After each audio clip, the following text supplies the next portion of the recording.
Hello EGR1000 gang. So it's pretty late night working on this project, so we're just gonna do this in one go and go home and then play Minecraft. So anyways, my name is Jonathan Sisup, I'm Linden Lamb. and our topic for the grand challenge is managing the nitrogen cycle. So let's begin. So background information. The nitrogen cycle is the continuous sequence of events by which atmospheric nitrogen and nitrogenous compounds in the soil are converted, as by nitrification and nitrogen fixation, into substances that can be utilized by green plants. The substances returning to the air and soil as a result of the decay of plants and denitrification. Here's a picture. So basically, the first part of this picture, nitrogen from the air and corpse goes into the soil. Then in this second part of the picture, bacteria basically transform the nitrogen into nutrients for the plants. And at the same time, or during the process of this, some nitrogen, only some of them, not all of them, goes back into the atmosphere through denitrifications by special bacteria. In part 3, plants use the nutrients to grow. And part 4, animals like us use or eat the nutrient-rich plants for energy. And part 5, when living organisms die, decomposed into the ground by decomposers, basically giving back the nitrogen into the soil. Then you repeat step 1. Here are some problems. The first one is obvious: global warming. Besides carbon dioxide from cars also give out nitrogen oxidants, which also is a greenhouse gas and trap heat. And the second one, also ozone layer depletion, which is basically a layer in the sky that protects us from skin cancer, cardiac diseases, and other illnesses. Smog, which is basically intense air pollution, and nitrogen oxidants is also one of those air polluters basically. And it can also cause acidic rain, which basically rain acid, and basically destroys like infrastructures, like buildings, like cause erosion, destroy plants like here in this picture, affects animals like you and me. Runoff is basically the draining away of water from an area of land. So fertilizer is commonly has nitrogen, and plants love nitrogen basically. And water wash away some fertilizer into ponds, lakes, or any body of water. And since plants like nitrogen, and algae is also a plant, there's a algae bloom, which is basically an increase in a population of algae, which kills fishes because of algae basically depletes oxygen from the lakes of water or pond.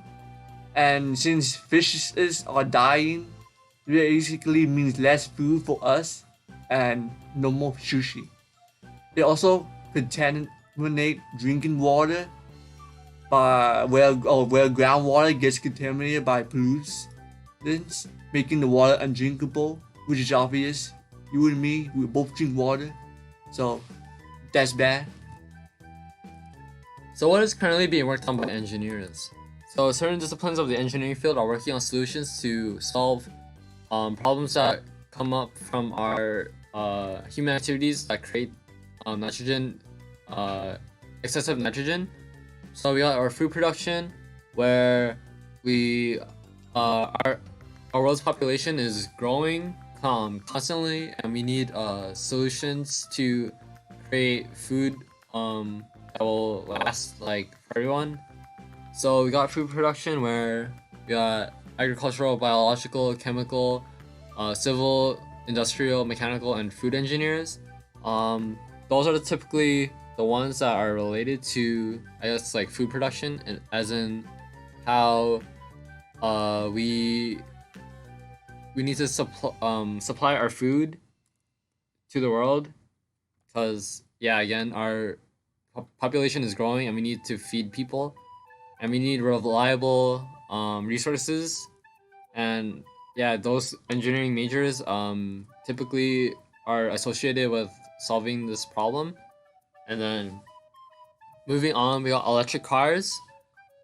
Typically it would be more you would see more mechanical and electrical engineers around this field of, I guess, creating a lower reliance on fossil fuels, meaning that we don't purely use up fossil fuels, because fossil fuels are like a limited resources, so we can't constantly just renew them. Oh, and it produces nitrogen oxides. Yeah, and it produces nitrous oxide, which is really dangerous for the atmosphere.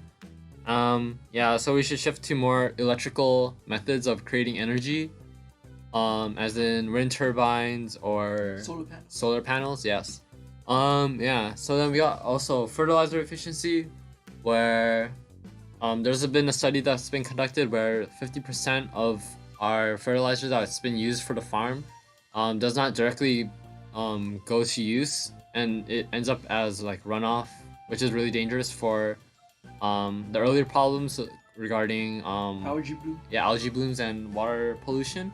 So yeah, we need to find an effective way to, I guess, to capture and fully utilize fertilizer. So we got chemical, environmental, and agricultural engineers that work on the solutions. And to add on, plants nowadays, they don't use up all of the nitrogen oxides from fertilizer fully. So basically, there's like a leakage of nitrogen oxides, which is bad, of course, because it disturbs the basically balance of nitrogen oxides. So basically, plants are supposed to use all or most of the nitrogen oxides so they can grow. But right now, the fertilizers are not efficient enough, and so most of the nitrogen oxides just remain in the soil and then go back to the air and causes like global warming and such. Yeah, and to sum it up, well, we covered everything. So here are our references, and I think we're good.